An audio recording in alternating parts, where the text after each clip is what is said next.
Good morning everyone. Ito po ang inyong lingkod, si Pastor Ruel Camia po, mula po dito sa Winnipeg, Manitoba, Canada, para po sa ating pag-aaral ng salita ng Diyos ngayon pong umaga. Welcome po sa Tinig ng Pag-asa. Ang ating pong pag-aaral ngayong umaga, again, continuation ng ating series on marital relationship or the family. At mahaba-haba na po ang ating nilakbay. Mahigit 2 linggo na po tayong tumatalakay ng mga bagay tungkol sa pamilya, pag-aasawa, pagpapamilya, no, at pagiging mga magulang. At sa oras pong ito, sa umaga pong ito, ang ating topic ay pinamagatan namang parental responsibilities. So, doon na po tayo sa mga role and duties ng mga magulang sa kanilang mga anak. Ayan, so ito po yung ating focus ng pag-aaral ngayong umaga. Again, nais ko pong bumati ng magandang araw at nanawa kayo ng pamamahayag na ito na kayo pong lahat ay nasa mabuting kalagayan.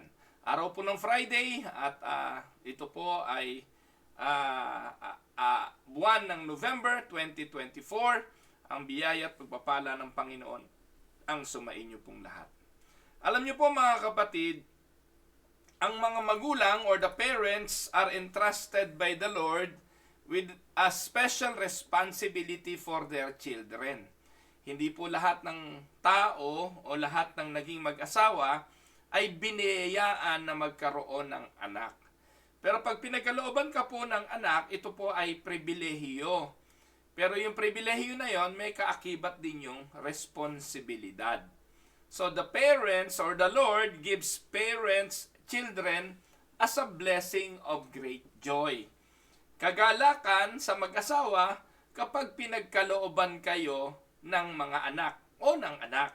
So ito pong blessing na ito ng Diyos ay dapat po nating pasalamatan at dapat po nating tanggapin bilang isang privilege.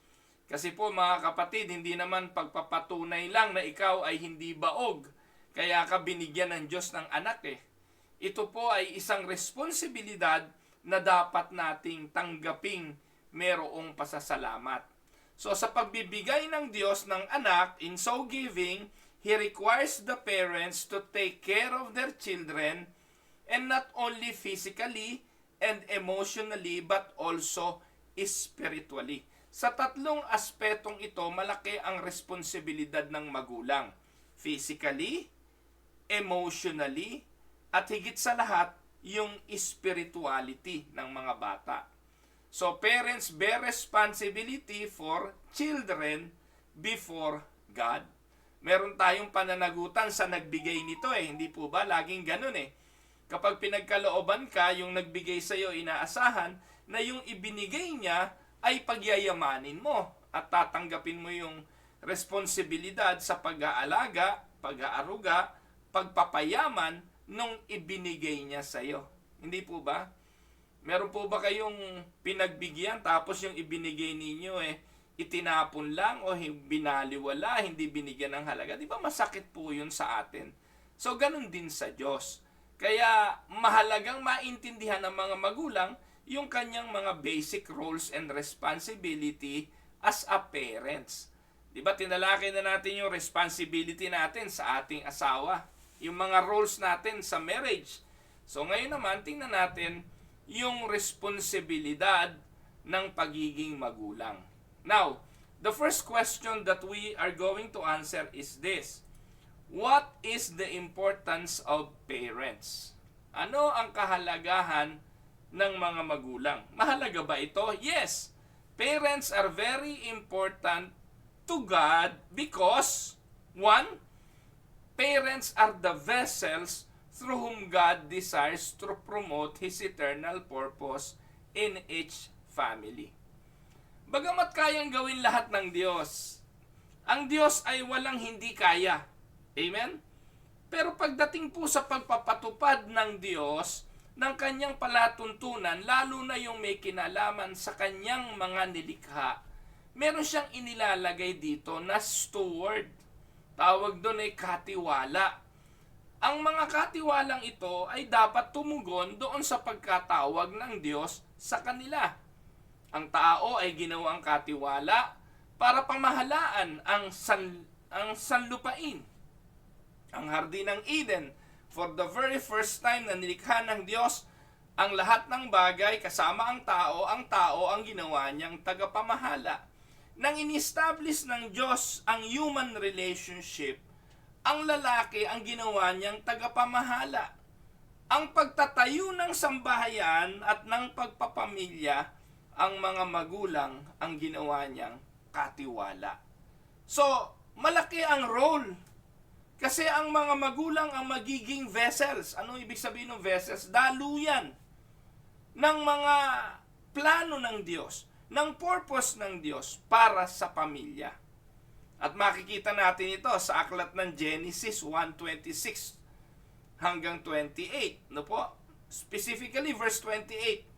Yun na lang, verse 28 po ito eh. No, sorry po, hindi ko na isinama yung 26 tsaka 27 dyan. Ito po, verse 28 na lang ito. God blessed them and said to them, be fruitful and increase in number, fill the earth and subdue it. Rule over the fish in the sea and the birds in the sky, and over every living creatures that moves on the ground. So that is the task of a man. The task of the parents, to be fruitful. Man cannot be fruitful on his own. Tandaan na hindi naman dadami ang lalaki kung sa kanyang sarili lang. Ito po'y utos, atas sa mag-asawa, so that they may be fruitful and increase in number. Number 1, as such, parents are responsible to multiply. Amen? Second, as such, parents are to aid in the production of godly character and maturity in the family of members. Kaya maging sa spiritual family, ganun din. Di ba ang spiritual family, yung church? Ang spiritual family, yung mga mananampalataya, magkakapatid tayo sa pananampalataya. Responsibilidad natin na tayo magtulungan sa ating tinatawag na paglago sa karakter at maturity. Katuwang natin doon ang Panginoong Hesukristo na siyang ulo ng iglesia. So bilang ama at pangulo, na ang Diyos, pangulo ng ating katawan bilang iglesia, tayo po ay dapat lumago sa espiritual na karakter at maturity. Ganon din naman ang physical family, yung mga magulang, ang siyang tutulong, ang mangunguna sa pagpapalago ng karakter at ng maturity ng mga miyembro ng pamilya. Pangatlo, as such, parents are to help bring forth God's deposit, potential and ministry that He has placed in each child. Alam niyo po ba na meron sa mga bata na isisilang sa pamilyang Kristiyano ang pwedeng gamitin ng Diyos for the advancement of His kingdom? Pwede diyang may lumitaw na pastor, ebanghelista, mangangaral na siyang huhubog sa mga susunod na henerasyon na mangunguna sa espiritual. At ang mga magulang ang siyang gagayad, mangunguna sa paggigiya. Kaya responsibilidad natin yon. Take note, mga magulang, makinig kayo. Dapat po tayo rin ang nag-encourage sa ating mga anak na tingnan yung possibility ng pagpasok sa ministeryo. Hinuhubog natin sila doon. Ang malungkot, wala namang magulang na gumagawa nito ngayon. Ang gusto natin, hubugin ng ating mga anak, maging inhinyero, maging abogado, maging doktor, maging nurse, maging mahusay na inhinyero at kung ano-ano pa, pero hindi mahusay na pastor. Sabagay, ando naman yung katotohanan na Diyos naman talaga ang tumatawag, but the parents has duty to also influence their children in such manner na yung kanilang mga anak ay mapasok sa paglilingkod at ministeryo. Tama po ba? Pang-apat, as such, parents are to see that their children come to know and experience true fellowship with God. Gawain niya ng magulang. Kaya mahalaga ang magulang ang magdadala sa mga anak sa Sunday school, mag-e-encourage na dumalo ng simbahan, at mag-aakay na sila'y ma-involve sa mga fellowship ng espiritual. Amen? So, yun po yung importance of parents, letter A. Letter B, parents are mediator. Po, mediators of God's covenant to the family members. Ano ibig sabihin nun? Tagapamagitan tayo ng kasunduan ng Diyos sa kanyang pamilya, sa mga pamilya. And this means that the parents are to their children or to teach, no po, to their children what the Lord is to them. Children will often form their view of God based on what they see in their parents. Naniniwala ako kayo ron, yung mga natututunan sa pananampalataya ng kanilang mga anak ay nakabase sa mga pagtuturo ng kanilang mga magulang. Children will often form their view of God based on what they see sa kanilang mga magulang. Ano po ang sabi ng Ephesians 6:1? Children, obey your parents in the Lord. Bilang representative ng Diyos ang mga magulang, ay dapat silang sundin ng kanilang mga anak. Bakit daw? For this is just and right. So, yan din ang sinasabi sa Exodus 12:3. Speak to all the congregation of Israel, saying, on the 10th of this month, every man shall take for himself a lamb, according to the house of his father, a lamb for a household. Yan po mga kultura, tradisyon na yan, una po yung nakikita saan? Sa pamilya. Hindi po sa pagyayabang. Alam niyo po ang isa sa pinakamahirap ituro ngayon, yung mag-ikapo, yung magbigay, yung maging generous sa yung giving sa church. Pero alam niyo po mga kapatid, sapagkat kami naman po ay pamilyang mananampalataya na ang aking mga anak literally, meron po sa mga anak ko na isinilang talaga literally sa panahon na kami nakatira sa simbahan. Nakita nila papaano ang buhay ng pastor, ano ang buhay ng iglesia, papaano ang paglilingkod. Kaya awa po ng Diyos, mula po sa aming panganay, pangalawa at pangatlong anak, sila po ay faithful sa mga turo ng pagbibigay sa Diyos ng kanilang mga tinatangkilik. Nag-iika po ang aming mga anak kasi naituro namin yun sa kanila. Sila po ay nasa paglilingkod sa Panginoon. Di nga lang mga walati lang gustong magpastor, pero in-encourage po namin sila na mag-devote ng kanilang panahon sa paglilingkod. Ang aking panganay nasa music ministry, yung aking pangalawa nasa tech team, bahagi po siya ng computer, ng live broadcast. Yun yung pangalawa, siyang nasa editing ng video. Yung pangatlo, yung bunso ko naman, treasurer po siya ng pamunuan ng kabataan.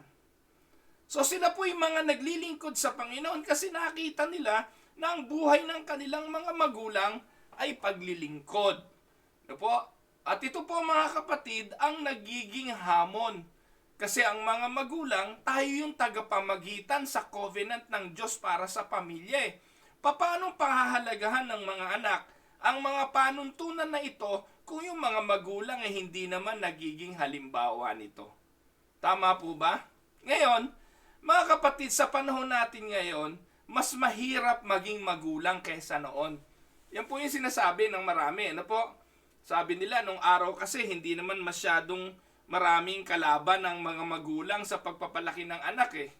In a sense, siguro nga po kasi nung araw, wala namang mga iPhone, wala namang iPad, wala namang mga computers, wala hong mga masyadong umaagaw ng oras at atensyon ng mga bata, kundi ang mga larong pisikal na nasa labas ng bahay. Halimbawa, piko, tumbang preso, yun po yung mga kaagaw lang ng atensyon ng magulang.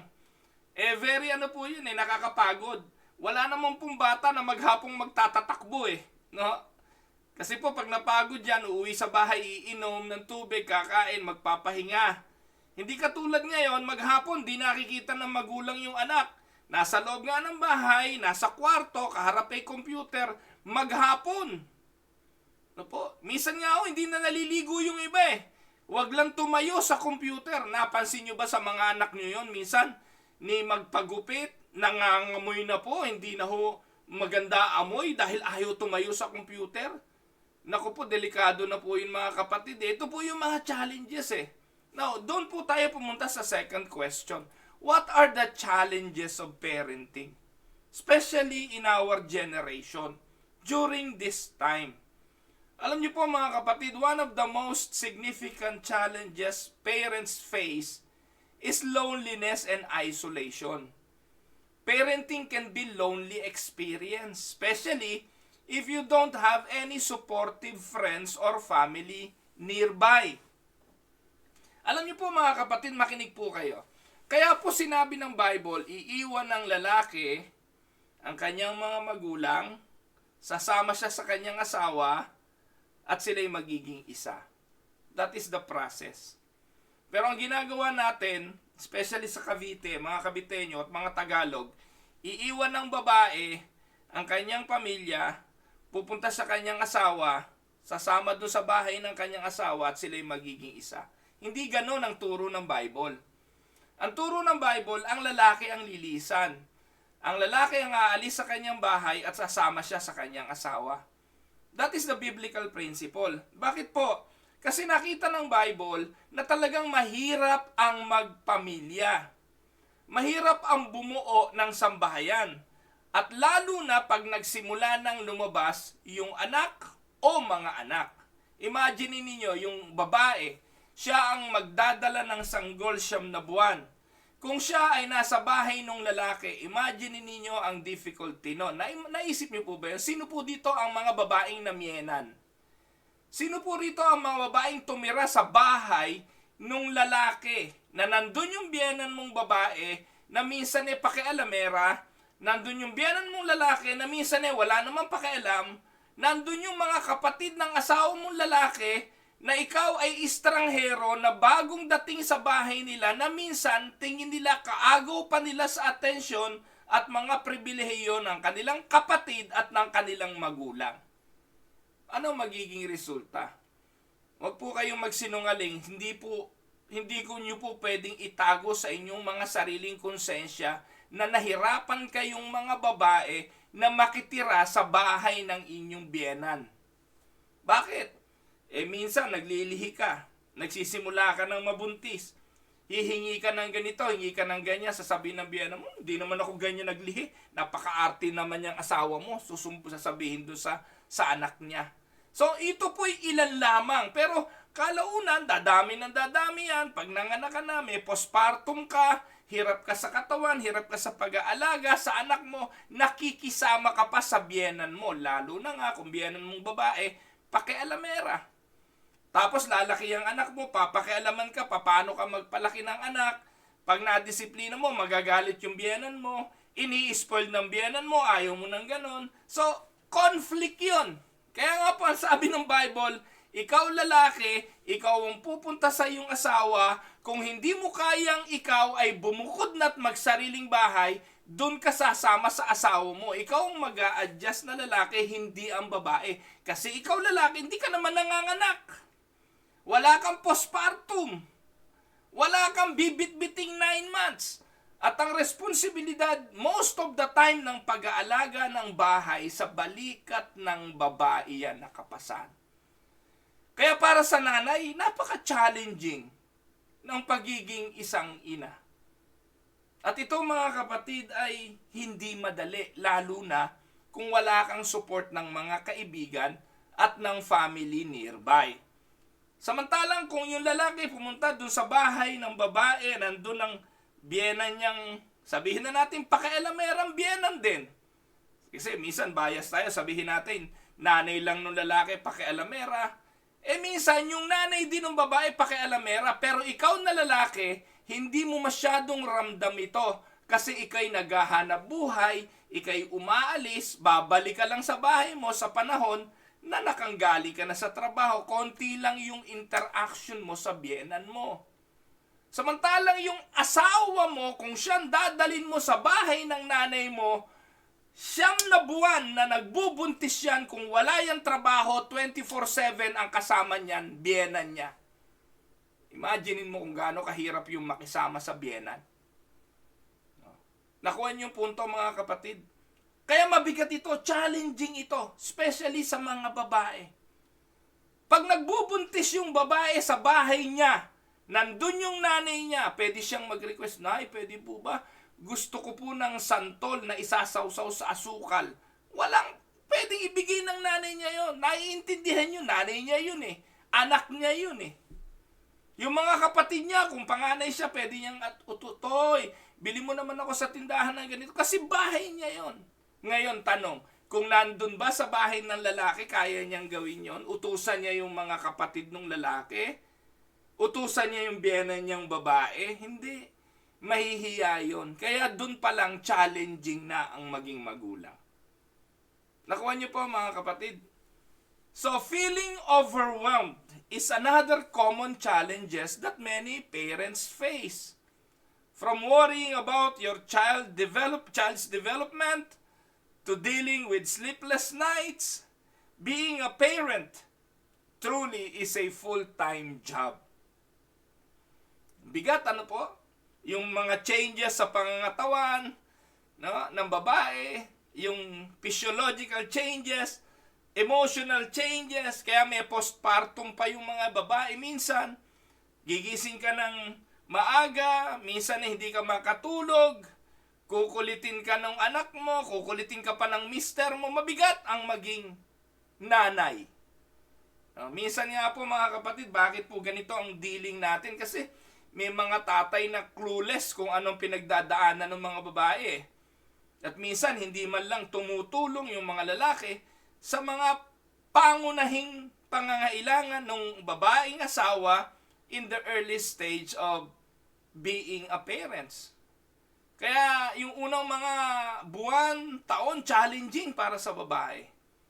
Kasi ang pakiramdam na lalaki, kapag nakapagtrabaho siya, naibigay niya yung kanyang sweldo, tapos na yung responsibilidad niya, at paminsan-minsang lalaruin yung anak, okay na bilang ama. No. Kailangan po yan shared. No? Kasi kung hindi, it will be very challenging for the women. For the mother. Dahil po, hindi kasalo yung tatay sa development ng buhay ng kanilang mga anak. I hope naiintindihan ito ng ating mga ama. So, but remember, it is okay to feel overwhelmed with these things.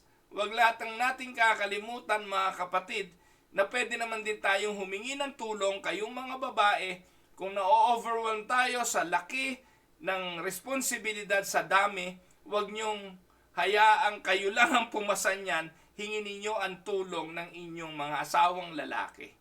Find your support, no? Especially kung nakakaranas kayo ng mga postpartum depression. Ayan. So, parenting today's world ay meron pang higit na maraming unique challenges. Ano po ito? Gaya ng binanggit ko kanina, nung araw wala namang internet, wala namang TV, wala namang mga kaaway ang magulang sa atensyon ng kanilang mga anak. Pero ngayon, ito yung unang unique challenge na meron ang mga magulang, yung tinatawag na screen time. Parents must navigate how much screen time their children have, how to keep them safe online, how social media may impact their development. Naku, huwag nyo ipagkakatiwala, mga kapatid, ang inyong mga anak sa mga technology at gadget na yan. Huwag nyong hayaang mga anak nyo'y grabing maimpluwensyahan ng mga yan. Lahat ng mga screen na yan, television screen, iPad screen, cellphone screen, computer screen. Limitahan nyo po ang kanilang mga oras dyan. Kung hindi, talagang it will be a generation na pinalaki ng AI, Artificial Intelligence. Nagpapalaki sa mga anak natin ngayon, kundi si Siri, si Google, no? Si Alexa, nakakalungkot at nakakapangilabot. Pangalawa, yung balancing work and family. So ito po ay challenges din ng magulang. Parents often struggle to balance work and family and to manage stress from both work and everyday responsibilities. Lalo na sa mga working mother, mabigat ito eh. Ikaw na yung nanay na talagang ang unang duty ay para sa iyong mga anak pero may trabaho ka pa. Kaya ang Canada, napakaganda po. Alam niyo po ba rito sa Canada, ang maternity leave ay 1 year. Pwede pa hong i-extend ng 18 months. Nakuha niyo po? 1 year po ang maternity dito. Kaya bago bumalik ang nanay sa trabaho, naglalakad na yung anak niya. Yung 1 year na yon na talagang nursing period ng bata, talagang nanay ang tututok nun. Kaya praise the Lord sa Canada. Sa Pilipinas, 3 months na maternity leave. No? 3 months ba? Pag cesarean yata yun. Minsan yata ilang buwan lang kasi hindi ka nasusweldo eh. Pag yung maternity nung natatandaan ko nung araw si Dang 10,000 lang yata bigay ng SSS eh. Pero dito po sa Canada, 18 months paid. Po. Anyway, baka naman mamislead kayo. 1 year lang po rito yung bayad nung company. Yung trabaho mo, babayaran ka ng 1 taon. Pero kung gusto mo pang i-extend yun ng 18 months, 1 year and a half, yung 1 year mo na sweldo, i-stretch po nila yun ng 18 months. So, ganun po. I-divide po nila yon. Kung gusto mo 1 year lang, yung buong package ng iyong natatanggaping maternity payment will be divided into 12. Bali 24 yon. Kasi bi-weekly ang sweldo. Hindi po every other, hindi po ang tawag doon, hindi po kinsenas katapusan ng sweldo rito eh. Ang sweldo po rito bi-weekly. Every 2 weeks automatic sasahod ka. 2 weeks sahod, 2 weeks sahod. Kasi minsan mayroong 5 linggo ang bawat buwan. Hindi po ganon. No, pag yung kinsenas katapusan, lugi ka pag mayroong 5 eh. 'Di ba? 5 Sundays. So anyway, let's pag-usapan niyo. So ganito po, hirap po at challenge po yung pagbabalance ng trabaho, ng at ng pagpapamilya. Naiintindihan po ito ng mga working parents or working mother. Maliban pa dyan yung tinatawag na postpartum or mental health, mga mental health struggles can make parenting more and more difficult. So those are the challenges. Pwede pa kayong maglagay dyan ng iba. Yung mga naglolokong asawa, problem sa asawa, problem sa biyenan, etc. Those are another challenges. Now, pangatlong tanong, what are the biblical responsibilities of parents? Ayan, punta tayo sa Bible. Bilang mga mananampalataya, ano ba yung mga basic sa Bible na ipinakikitang responsibilidad ng mga magulang? Mga kapatid, God has a great deal that He wants to accomplish through the ministry of the parents. However, these things will never be accomplished unless the parents take the responsibility that God has given them. Take note, parents are not free to do their thing, but they have been given serious responsibilities and a charge by God in the following areas. Ang mga magulang ay hindi malaya kung anong gusto niyang gawin sa kanyang pamilya. No. May mga prinsipyong inilagay ang Diyos, itinalaga ang Diyos na dapat sundin. Na kapag hindi nasunod ng mga magulang, chaos ang magiging hatid nito. Kaguluhan ang magiging epekto. Kaya ang mga magulang dapat alam yung mga biblical responsibilities. Alam yung mga duties and roles biblically. No po? Kaya napakagandang napakagandang guide o mapa ng banal na kasulatan sa pagiging magulang. Alam niyo po mga kapatid, bago kayong magbasa ng mga parenting books, parenting journals, parenting advice ng mundo, pinakamagandang aralin po muna ninyo kung anong sinasabi ng Bible bilang mga responsibilidad ng mga magulang. Hindi nagkukulang ang Bible tungkol dito. Now, puntahan natin. Ano ba yung mga biblical responsibilities of parents? One, providing. Basic. Ang sabi ng 1 Timothy chapter 5 verse 8, "But if anyone does not provide for his own, and especially for those his household, he has denied the faith and is worse than an unbeliever." So ito po yung sinulat ni Pablo kay Timoteo, payo to sa iglesia sa Epeso. Kung ang sino man daw na mananampalataya ay hindi nagpo-provide sa kanyang pamilya, lalo na doon sa immediate family, idininay yung kanyang pananampalataya. Ibig sabihin, yung pagpunta-punta niya sa simbahan ay fake. Yung kanyang declaration na siya'y alagad ni Kristo ay hindi totoo. At yung kanyang mga hallelujah at mga pagkanta ay kasinungalingan. Ang pruweba dapat ng pagiging totoong Kristiyano mo ay natutugunan mo ang pangangailangan ng pamilya mo.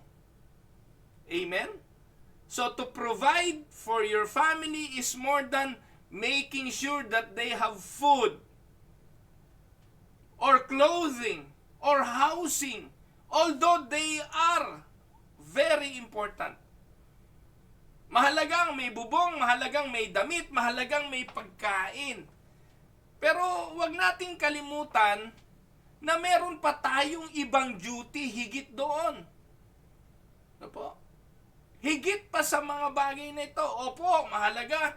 May pagkain, may bubong, may kasuotan, mapag-aral, mapalaki, mapapasok sa university, mabigyan ng magandang future, pero parents are to provide in all areas of life, holistically.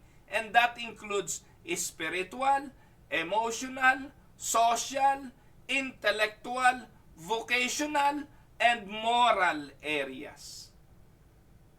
Dapat po nagpo-provide ang magulang sa lahat ng yan. Yan yung balance parenting. Balance dapat ang provision ng magulang. Minsan, ang gagaling ng mga magulang sa pagsuporta sa mga bisyo ng mga anak, ang galing ng suporta sa mga sports activities, ang galing ng suporta sa mga academic needs ng bata, pero pagdating sa spiritual, wala. Balansehin ninyo. Kung nais ninyong umunlad physically ang inyong mga anak, paunlarin nyo rin ang kanilang spiritual. At responsibilidad yun ng magulang. Kung ayaw na ayaw ninyong absent yung inyong mga anak sa pagpasok sa eskwela, huwag nyo rin silang hayaang umabsent sa pagpasok sa Sunday school. Ako po, tuwan-tuwa sa mga bata namin ngayon sa Sunday school. Napo, ang mga magulang ang inuobliga ng mga batang ito. Kapag yung mga magulang naisipang mag-long drive, pumunta po sa Amerika o sa ibang lugar, sasabihin ng mga anak, kung malayo man sila, alam ng mga bata na merong live broadcast, na meron kaming online worship. Sasabihin ng mga bata, Mami, Daddy, worship na. Open the cellphone na. Open the video. Pastor will be preaching. Can you imagine? Yung mga bata namin ngayon, alam na nila. Pero saan nila ito natutunan? Kasi lagi silang dinadala ng kanilang mga magulang sa simbahan. Minsan dadalin mo sa karate, dadalin mo sa taekwondo, dadalin mo sa zumba, dadalin mo sa basketball, dadalin mo sa soccer. Tapos hindi mo dinadala sa simbahan. So you need to provide also yung spirituality ng mga ito. Amen? So, pangalawa, protecting. Sabi ng Matthew 18:6, protection is more than preserving them from physical harm. It involves guarding their children from sin, from strife, from idleness, from worldliness, from evil associations, from dishonesty, from hate, moral impurity, and everything else that would cause them to become less than what God intended them to be. It involves not doing anything as parents that would bring harm to them sexually, emotionally, or physically. Yan po ang sinasabing protection. Hindi lang physical protection, kundi lahat. Bantayan ang kanilang emosyon. Sipin mo yung anak mo, mga barkada, bakla. Di mahahawa ng kabaklaan yan. Tandaan ninyo, ang kabaklaan ay sakit na nakakahawa. Mga kabarkada, mga nagkekendingan, di kekending din yan. Kaya ikaw magulang, magbantay ka. Huwag mong bantayan ang anak mo. Sino po ang pamilyang nililitawan ng mga bakla? Yung mga magulang na hindi nagkaroon ng emotional connection sa kanilang mga anak. Yung mga absentee parents. Saan lumilitaw? Si Vice Ganda, walang ama. Di po ba yung mga ganon? Yung mga sinaalan kay ang kwento, walang panahon ang mga magulang. So tingnan nyo, obserbahan nyo yung mga lumilitaw na mga ganyan. Kulang sa atensyon ng kanilang mga magulang. Sino nagbigay ng atensyon? Yung mga barkadang bakla. Yung mga nakasama sa eskwelahan ng mga bakla. It is a disease. Sickness. Hindi po yan choice. Magalit na po kayo kung gusto niyo magalit. Pero nagagamot po yan. At hindi po yan kalikasan. Hindi po yan ginawa ng Diyos. Pinili yan ng tao dahil na-impluwensyahan ng ibang impluwensya. Mga kapatid, proteksyonan ninyo. Proteksyonan ninyo ang inyong pamilya. Protection is more than preserving them from harm, from physical harm. Minsan, ganun lang ang protection na gusto natin eh. Huwag maaksidente, huwag mapahamak physically. Pero alam niyo po ba na pag napabayaan ninyo ang espiritual na buhay ng inyong mga anak, ipinahamak niyo na sila sa mas matinding kapahamakan. Oho, buo yan, nakikita mo araw-araw, pero kung hindi mo nadala sa Panginoon, ipinahamak mo rin iyan. Masakit, pero ito ang katotohanan. Children need protecting. Why? Bakit kailangan ng mga anak ng proteksyon? Una, they are valuable. Ano ba ang iniingatan? Ang iniingatan natin yung mga mahalaga. Inilalagay natin sa safety deposit box ang mga alahas, ang mga ginto, ang ating pera. Bakit mahalaga yun eh? Hindi po yun hinahayaang nakatiwangwang lang. Hindi hinahayaang nakakalat. Anumang bagay na mahalaga, kinikip natin at itinatago. Pinahahalagahan. Pinoproteksyonan. Ganon din ang mga anak. Kapatid, kung mahalaga ang anak mo, proteksyonan mo. Dahil kung hindi, mananakaw sa iyo yan. Sino magnanakaw sa iyo yan? Nanakawin niya ng social media, nanakawin niya ng screen time, nanakawin niya ng mga tao sa mundo. And without you knowing, wala na yung anak mo. Ligaw na yung anak mo. Nadala ng bisyo, naakay ng shabu, naakay ng droga, naakay ng alak, naakay ng kasamaan ng mundo, hindi mo na mabawi. Paano pa mo poproteksyonan kung at the beginning, pinayagan mo? Masakit, pero ito ay totoo. Kapag mahalaga sa'yo, proteksyonan mo. Minsan huli na. Kung kailang adik na, kung kailang nakakulong na, gagawa ka na lang ng paraan kasi anak mo eh. Pipiyansahan mo, tutugunan mo ang pangangailangan kasi wala ka ng choice. Minsan guilt na lang yun eh. Dahil nagkulang ka, kaya tutugunan mo ngayon, hindi na proteksyon ang tawag doon. Pag matanda na, pangungunsinti na ang tawag doon. Wala ka ng choice, kukonsintihin mo na lang ang paglalasing, kukonsintihin mo mga bisyo, kukonsintihin mo yung mga responsibilidad, kasi huli na ang lahat. Hindi mo na proteksyonan ng panahon na sila'y dapat proteksyonan. Kaya, hear me mga kapatid, if you will see as your children as valuable, protect them. Proteksyonan nyo. Pangalawa, They are damageable. Ano ibig sabihin nun? Katulad ng anumang bagay, iniingatan natin kasi baka mawasak. Halimbawa, television. Nako, iniingatan natin yan. Kasi baka mabasag. Yung mga Chinaware, alam niyo yung mga babasaging plato, nakatago pa yan sa mga cabinet eh. Nilalabas lang yan sa mga special occasion. Pag hinuhugasan niya, dahan-dahan, baka bumagsak, mabasag. Anumang mga bagay na damageable, pinoproteksyonan. Tama. Ang sasakyan, kinukuha ng insurance yan. Bakit? Nadadamage yan eh. Pwedeng maabanggayan, mawasak, masira. Kaya ikuha mo ng proteksyon. Ikuha mo ng insurance. So anumang mga bagay na pwedeng madamage, kailangan mong proteksyonan. At ang ating mga anak, nadadamage yan. Nahuhulog yan. Napapahamak yan.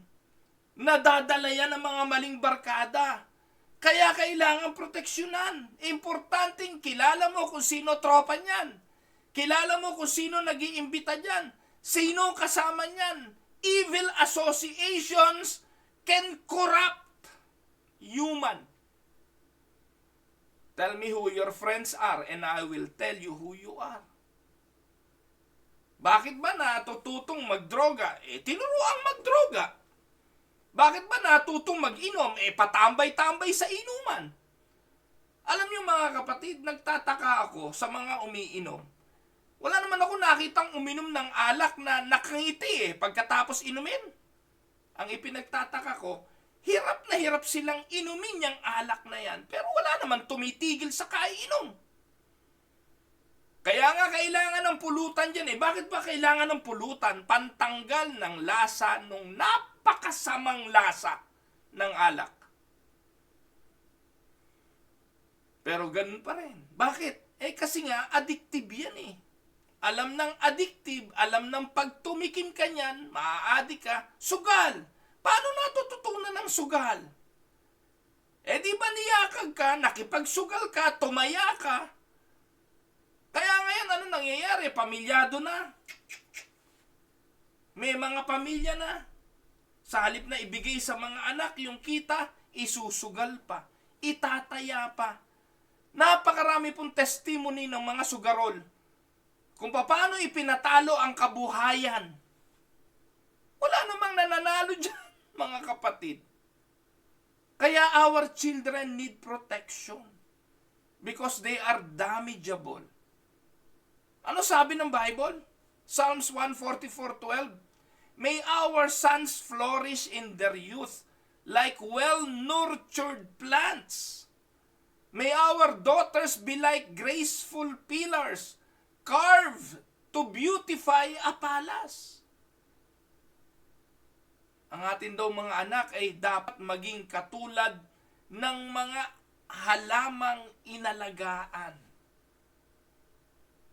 Amen mga kapatid. Kailangang alagaan kasi nasisira. Napapahamak. No? Alam niyo mga kapatid, meron po kaming alagang tanim na kalamansi. Maniwala man kayo o hindi, itong kalamansi na to, kung gaano katagal kami rito sa Canada, siguro po ay mga 1 taon ang diferensya. Kung kami po ngayon ay 12 years na rito, 13 na yata ako, 12 years, yung kalamansi na yun, 11 years na. Mataas na po, siguro hanggang bewang ko na yung kalamansi, nasa paso. Hindi po kami binigyan kahit isang bunga nun, hindi pa ho yun namulaklak. Pero nasa bahay pa ho namin. Ang tanong, bakit hindi namumunga? Kasi po, pag summer, inilalabas sa labas ng bahay. Hindi, tumataas. No?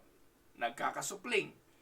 Pag winter, ipapasok sa loob ng bahay. Yung amin pong bahay, wala naman pong bintanang malaki na nasisikatan ng araw. Maliit yung bintana ng bahay namin Kaya po nilalagay ko lang yun doon sa pinaka-mud room. Mainit naman doon. So, during the whole winter, minsan 5 to 6 months, nandun lang yun. No? Naging napakabagal ng kanyang paglago. Hindi ko po alam kung darating yung panahon na mamumulaklak ito at magbubunga. Pero labing isang taon na po, magiging 12. Palagay ko po, ang kalamansi po, usually 15 years lang yan eh. Di 4 na taon lang, mamamatay na. Mamatay na yung kalamansi ko. Wala pang bunga. Pero ang purpose lang, no, at least, meron kaming puno ng kalamansi. Pero hindi siya namumunga. Minsan po, si OG, impisa ko si OG, nakaupong gano'n, natumba na, daganan pa yung kalamansi ko, naputol pa yung kalahati ng sanga. So, na-damage. Ngayon, naka-recover naman siya. Naka-recover naman yung kalamansi. But then again, hindi po siya namumunga. Alam nyo, ang ating mga anak, ganyan din. Pag na-damage, hindi mo na makikita ang full potential. Alam nyo mga kapatid, bagamat may mga nakaka-recover sa addiction, pero pag tinamaan na ang utak, kita nyo na po may damage na utak. Yung mga pagpapasya, yung mga choices sa buhay, sablay na. Kasi epekto na yun ng damage mentally ng droga. Kapag nahulog sa alak, yung bang tipong pag nalalasing, parang wala na sa mga sarili. Hindi na maawat, kahit na sino, hindi masaway. Bakit? May damage na utak eh. Ganyan ang ating mga anak. At iiyakan na lang natin yan mga kapatid. Iiyakan na lang natin yan. At iaasa na lang talaga natin sa Diyos ang ikapagbabago niyan. Kasi hindi natin nagawa yung proteksyon nung sila ay mga nasa formative years pa. Minsan kausapin mo, lutang. Kasi damage na eh. Pangatlo, they are corruptible. Anong ibig sabihin yan? Kailangan ng proteksyon ng ating mga anak kasi madali silang makorrupt. Anong ibig sabihin nun? Sabi ng Proverbs 22:15, folly is bound up in the heart of a child. Folly is bound up in the heart of a child. Madali silang akayin. Kaya po sino ang naloloko? Di ba yung mga bata? Bagay, naloloko rin ang matatanda. Nai-scam nga eh. Pero mas madaling lokohin ng bata. Kaya sinasabi natin sa mga anak natin, anak ha, huwag ka sasama kung kani-kanino. Huwag kang tatanggap ng lollipop kung kani-kanino. Di ba? Ng mga bata tayo. Tinatakot pa nga natin yung mga bata. O sige, kukunin ka ng manunupot. Ewan ko, natakot din ba kayo ng manunupot? Kasi nakokorrupt sila eh. Kaya dapat alamin natin kung sino mga barkada eh. Ano ang mga binabasa? Ano ang mga pinapanood? Alam niyo po ba mga kapatid, 80% ng mga desisyon ng tao ay bunga ng kanilang mga natutunan. Yung 20% minsan impulse na lang yun, o kaya yung biglaang mga pagpapasya, pero most of the time, yung mga inisip na mga desisyon, bunga yan ng kanilang natutunan. Bunga yan ng influence ng mga nakalipas. Bunga yan ng mga tao na nag-impluensya sa kanila. Ganun po kadaling nakokorap ang tao. Kaya, whether we like it or not, we need to protect our children. Children need protecting because they are valuable, they are damageable, and they are corruptible. Ano po ang letter C na dapat pa hong makita ng mga magulang bilang kanilang responsibility? Diba? Ano yung mga responsibilities? Providing. Pangalawa, protecting. Pangatlo, training. Proverbs 22 at Ephesians chapter 6. Sabi po ng Ephesians chapter 6 verse 4, fathers, do not provoke your children to wrath, but bring them up in the training and admonition of the Lord. Proverbs 22:6, train up a child on the way they should go. Even when he grows older, he will not abandon it. So, dyan sa mga talatang yan, isang bagong tipan at isang lumang tipan, both the Old and New Testament speaks of the importance of training. whether they fully realize it or not, parents should spend all their time training those whom God has placed under them. Mga magulang, huwag kayong magsawa sa pagtatrain. Yung nga mga aso natuturuan eh. Yung nga mga aso natuturuan kung saan iihi, saan kakain, saan dudumi. Mahirap. Pero nagagawa sa aso, sa tao pa kaya hindi. Training involves bringing our children to maturity with all of the equipment that they need to be successful and to make wise decision in life. Ngayon, bakit kailangan ng ating mga anak ng training? Ang sagot, children need training because A, children are born with a nature inclined to sin. Naturally, lahat ng tao isinilang na may kasalanan, nakakiling sa masama. Kaya dapat i-train sila na kumiling sa mabuti. Tama? Pangalawa, children are born without knowledge. Proverbs 22:15. Ano sabi ng Bible? Folly resides in the heart of a child. See, children are impressionable and imitators of others. Kung sino makita, ginagaya. Kaya ang bata dapat i-train. Letter D, children are vulnerable. They need to be trained to be aware or to beware of and avoid the dangers of life. Children are unlimited potential. Kaya dapat silang i-train. May mga bagay na meron sila na pwede nilang magamit na kapaki-pakinabang. At tayo bilang mga magulang, we can bring out the best in them by training them. Amen? Letter F, children are the carriers of culture. Tandaan po ninyo, Christianity is only ever one generation away from extinction. Patayin mo raw ang isang henerasyon ng Kristiyano, wala nang susunod. Kaya napakahalaga ang constant training. Amen? Children need training. Now, second, how parents should train their children. Paano ba? Merong 3 paraan, 3 primary means. Makinig po kayo. Ganito lang po, 3 lang yan. Una, by the example of the parents. That is how to train. Ang hirap pong magturo kung ang sinasabi mo ay hindi tumutugma sa ginagawa mo. Alin ang paniniwalaan? Alin ang susundin? Kaya importante, one primary means to train is by example. Ano sabi ng Deuteronomy? Chapter 6, 4-9. Hear, O Israel, the Lord our God, the Lord is one. You shall love the Lord your God with all your heart, with all your soul, with all your strength. And these words I command you today shall be in your heart. Anong sabi diyan ng verse 7? You shall teach them diligently to your children, and shall talk of them when you sit in your house, when you walk by the way, when you lie down, and when you rise up. Mabigat, ano po?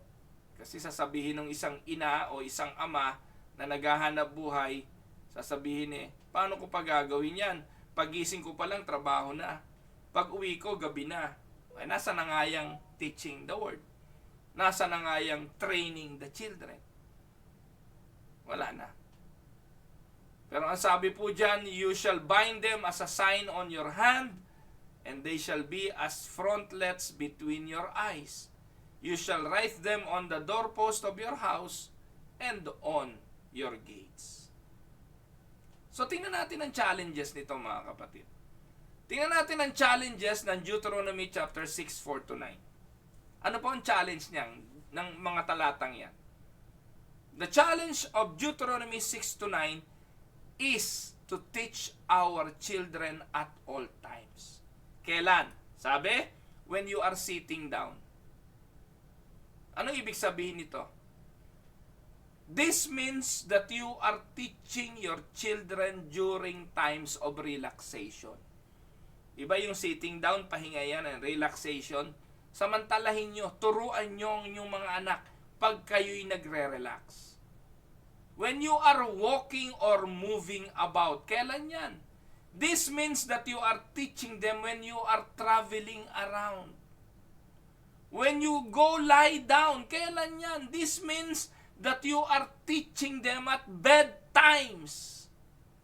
And when you rise up, kailan to? This means that you are teaching in the morning. Anong ipinakikita ng apat na yan? Sa Deuteronomy 6:6-9. Mga kapatid, it is obvious from this passage that the predominant means of training for our children in the ways of the Lord is the lifestyle of the parents. Pag ikay nagpapahinga, pag ikay naglalakad, pag ikay matutulog, pag ikay gigising, gamitin yung panahon sa pagte-train sa inyong mga anak. Pag hindi nyo yan nagawa, mga kapatid, damage control na lang kayo paglaki. Pag hindi nyo yan nagawa mula pagkabata nila, paglaki, damage control na lang kayo. Mag-iipon kayo ng pampiyansa, mag-iipon kayo ng pangpahospital, at mag-iipon kayo ng pampalibing dahil mauna ang mga anak nyo kesa sa inyo. Yun ang pinakamasakit na mararanasan ng magulang. Yung maglilibing ka ng iyong mga anak. So, children learn many things just by observation. Amen? Yung mga bata, pag nakita nila, ginagaya nila eh. Napakaraming natututunan ng bata as they observe. And children learn a lot by observing their parents. Mga kapatid, maraming gesture ang mga bata na kinopya sa kanilang mga magulang. Sabi ni Dang, pag ako daw po'y nakatayo at yung ginagalaw-galaw ko yung binti kong gano'n, sabi niya, alam mo mahal, nakikita ko sa iyo ang tatay. Tatay ko daw po. Kasi may mannerism yung tatay ko, minsan pag nakatayo, gagalaw yung paa, no? Yung inawagayway yung paang gano'n. Sabi ni Dang, pag ako gumagano'n, kamukhang kamukha mo ang tatay, pati arte. Tatay ko daw ho. Subconsciously, siguro nga po, nagaya ko yun. Alam niyo po, yung mga bata, they learn attitudes from their parents. They learn how to handle problems from their parents. They learn how to respond to authority from their parents. How to work. How to live life in general. How to be a parents themselves. Mga kapatid, they learn these things because they are a reflection of what is in the heart of their parents. Tama? Kaya pati mga kahusayan mo, nakukuha ng anak mo eh. Kung saan ka magaling, kung saan ka mahusay. Pero huwag mong kalimutan, yung katamaran, natututunan din sa magulang. Natututunan din ng pagsisinungaling sa magulang. Pag hinahanap ako ni ganito, sabi mo, wala ako ha. Sino ba nagturo? Di ba magulang? Natututunan din ang mga ugali. Pagiging pintasera. Pagiging mapanghusga. Yung mga attitudes. Saan ba unang nakikita yan? Di ba? Sa mga magulang. Kaya children learn many things. Kahit hindi mo sabihin, kahit hindi mo diretsyong itinuro, wala naman pong magulang na magtuturo sa anak na, anak, magmura ka nga. Sige nga, sample lang, magmura ka. Walang ganon. O anak, Kamir, murahin mo nga si tatay. Halika na anak, please, murahin mo si tatay. Walang ganon. Wala namang magulang na nagturo nun eh. Anak, pagdating ng araw, maging lasinggero ka, ha? Naku, ikatutuwa ko pag lasinggero ka. Wala akong ganun. Kaso nakita yung nanay, yung tatay, lasinggero, walang ginawa kundi mag-inom. Saan gagaya yung anak? Hindi po ba mga kapatid? Yung pagiging babaero, tuwan-tuwa pa, sasabihin ng tatay, kukonsinti pa. Naku, hayaan mo na yung anak mo, wala namang mawawala dyan, lalaki yan eh. Paano kung may anak ang babae, tapos ganun din ang katuwiran ng tatay ng lalaking yon na ginawa yung kalokohan sa anak mong babae, ano ngayon ang mararamdaman mo? Babaero ka, tapos may anak kang babae, tapos yung anak mong babae, binuntis nung isang babaero din. Ano mararamdaman mo? Di ba yung balik nung ginawa mo, mararanasan din, pwede ng iyong mga anak. Pasa-pasa lang yan mga kapatid. So, ano pa raw yung paano daw po yun? How should parents train their children? Primary means ay by their example. Letter B, by their direct teaching. So, pwede tayong magturo sa pamamagitan ng example natin at sa diretsong pagtuturo. Ano sabi ng Proverbs 1:8? Listen, my son, to your father's instruction, and do not ignore your mother's teaching. Pinapaalala ng kawikaan, duty natin to bilang magulang na magturo talaga sa ating mga anak. Sa Proverbs 4:1, listen, my sons, to the instruction of a father, and pay attention so that you may gain understanding. Proverbs 13:1, a wise son accepts his father's discipline, but a scoffer does not listen to rebuke. And Proverbs 15:5, a fool rejects his father's discipline, but he who complies with rebuke is sensible. Amen? Now, again, how should parents train their children? Tatlo yan nakadalawa na tayo. By their example, by their direct teaching, at pangatlo, by loving discipline.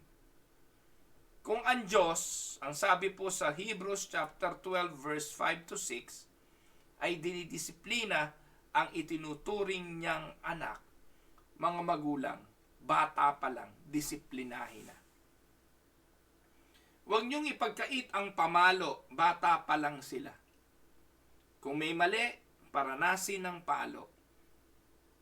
Huwag puro salita. Huwag puro pananakot. Huwag puro banta. Dahil malalaman ng mga bata na yung banta lang, hindi yan magkakatotoo. Pero pag pinatikim mo ng palo, alam nila, pag ginawa nila uli yon, masasaktan uli sila. At ang sabi ng Hebrews 12:5 to 6, and have you completely forgotten this word of encouragement that addresses you as a father addresses his son? It says, my son, do not make light of the Lord's discipline, and do not lose heart when he rebukes you, because the Lord disciplines the one he loves, and he chastens everyone he accepts as his son. Kung itutuloy nyo ang basa ng Hebrews 5:6 hanggang 12, mababasa nyo, sabi nga, dito sa mundo may mga magulang tayo at dinidisiplina tayo. Ganon din naman daw ang Diyos, yung itinuturing niyang anak, dinidisiplina. Hindi mo pwedeng disiplinahin ang anak ng may anak. Ang pwede mo lang disiplinahin, yung sarili mong anak. Amen? At tandaan, ang disiplina ay hindi bunga ng galit, kundi bunga dapat ito ng pag-ibig na maituwid ang iyong anak. Darating yung araw, kahit anong bambo ang gawin mo, hindi na to tatalab. At titingnan nila ang pagpalo mo, pag matanda na sila, bilang galit na at hindi na pagmamahal. Ngayon po mga kapatid, hindi ko na napapalo si Yenyen. Hindi ko na napapalo si Reb. Hindi ko na napapalo si Ru. Matagal ko nang hindi ko na ma-imagine kailan ko sila huling pinalo. Kasi hindi na naman po sila kailangang paluin. Darating yung panahon na pakikipag-usap na lamang ang kailangan. Amen? So, yung book ng Proverbs outlines many areas of instruction and training that the parents are to provide for their children. Tingnan po natin ang ilang payo ng aklat ng Kawikaan. Sabi, how to respond to authority, basahin nyo ang Proverbs 1. How to resist peer and social pressure, Proverbs 1:10-14. How to avoid greed and covetousness, Proverbs 1:15-19. How to value wisdom and avoid moral impurity, Proverbs 2:1-22. Tingnan po ninyo mga kapatid, mula Proverbs chapter 1, Proverbs chapter 2, ngayon Proverbs chapter 3, how to earn respect by God and others. Kumpleto ang Proverbs. How to handle finances and how to prosper, Proverbs 3:1-10. How to respond to correction, Proverbs 3:11-20. Why good is superior to evil, Proverbs 3:21. How to guard your heart, Proverbs 4. How to avoid immoral relationship with the opposite sex, Proverbs 5. Why diligence is superior to slothfulness, Proverbs 6. How to avoid deception, Proverbs 19. How to avoid drunkenness and gluttony, Proverbs 23. Lahat po ng mga yan nasa aklat ng Kawikaan. Very practical. Kaya mga magulang, magbasa po kayo ng aklat ng Kawikaan. Ang mga payo nito, sundin natin. Amen? Now, paano daw i-train? No? 3 primary means. No?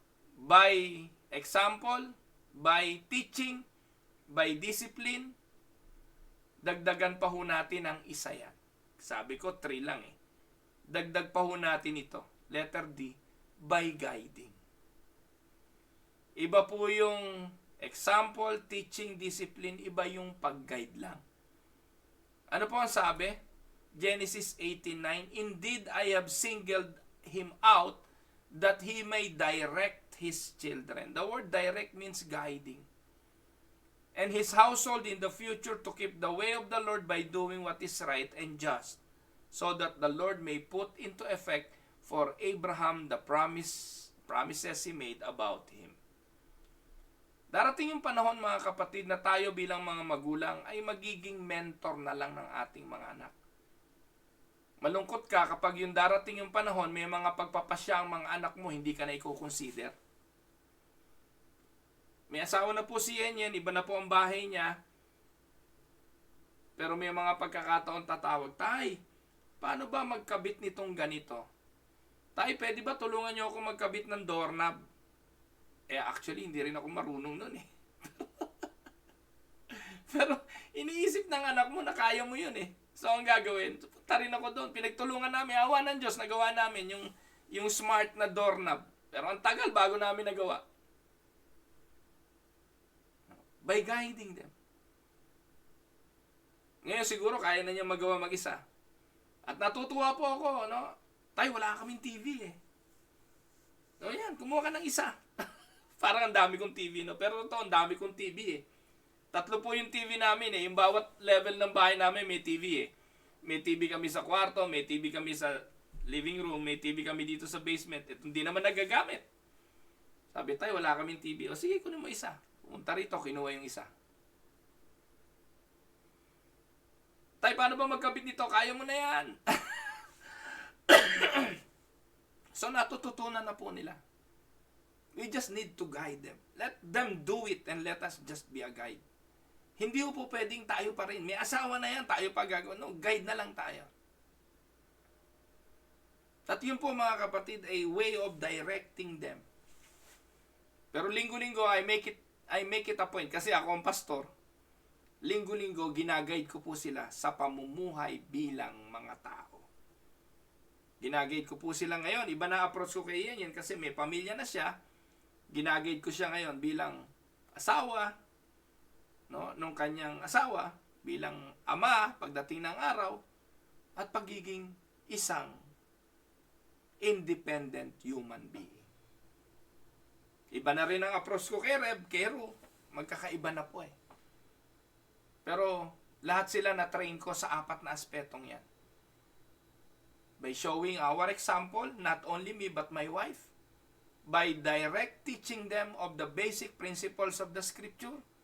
In fact, yung mga anak ko, nag-attend po yan. Regularly, uma-attend po sila ng doctrinal class. And by loving discipline and by guiding. Importante yun, mga kapatid. Now, huling, ano pa ang tanong pala? Another question, number 4. What happens when parents fail to take their responsibility?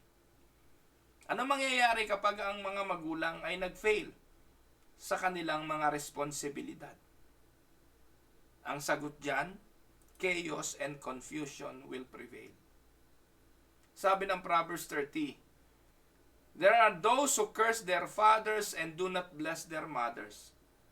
Those who are pure in their own eyes and yet are not cleansed of their filth. Those whose eyes are ever so haughty, whose glances are so disdainful. Those whose teeth are swords and whose jaws are set with knives to devour the poor from the earth and the needy from among mankind. Bakit meron daw mga anak na sinusumpa ang kanilang ama at ang kanilang mga ina? Ito po ang resulta kapag ang mga magulang nag-fail sa kanilang responsibilidad. Huwag naman po sana, ang dalangin ko sa Panginoon, huwag naman po sana pagdating ng araw, may anak ako na susumpain ako. Yuyurakan yung aking pagkatao o babaliwalain ang mga naituro ko.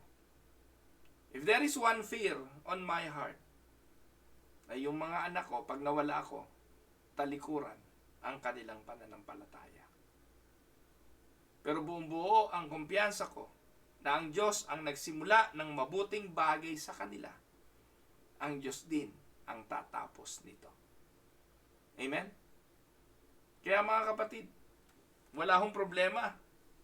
Dalhin ninyo ang mga anak ninyo sa kanilang mga libangan. Dalhin ninyo ang inyong mga anak sa mga basketball game, softball game, hockey game, at kung ano-ano pang pwede nilang pagkaabalahan. Pero huwag niyong kalimutan ang responsibilidad ninyo sa mga bagay na espiritual. Hindi nila to makakalimutan. Sabi ng Proverbs 29:15, a rod and a reprimand impart wisdom, but a child left undisciplined disgraces its mother. Kaya, nanay, kung ikay nababastos, kung ikay hindi pinapahalagahan ng iyong anak, ang dahilan niyan, hindi mo sila na disiplina. Sabi ng Bible, a child left undisciplined disgraces its mothers. Now, huling tanong, what happens when parents fulfill the charge that God has given them? Ano naman ang epekto kapag nagawa ng magulang yung mga duties and responsibilities na ibinibigay ng Diyos sa kanila? Ang resulta, Proverbs 31:28, her children arise and call her blessed. Ito yung larawan ng isang mabuting ina, virtuous woman ng Proverbs 31. Tandaan ninyo, mga kapatid, pag nagawa ninyo na madisiplina, gawin ang responsibility bilang magulang, tatawagin ka ng iyong anak na blessed. Hindi lang ng iyong anak, pati na ang iyong husband. pupurihin ka sa iyong ginawa. Ano pa? Psalms 128:3. Your wife will be like a fruitful vine within your house. Your children will be like olive shoots around your table. Ama ng tahanan, tatawagin ka ng iyong asawa mo ipagpapalain, ang iyong mga anak ay pagpapalain. How happy you will be. How rich your life. Your wife will be like a fruitful vine flourishing within your home. And look at those children. They there in your house, they will sit around your table as a vigorous and healthy as young olive trees. Yan ang reward ng Diyos sa mga magulang na tinupad ang kanilang mga tungkulin sa kanilang mga anak. Amen? Mga minamahal na mga kapatid, pagpalain po kayo ng Panginoon. Ito po ang inyong lingkod, si Pastor Ruel Camia po, mula po dito sa Winnipeg, Manitoba, Canada, para po sa ating pag-aaral ng salita ng Diyos dito po sa Tinig ng Pag-asa.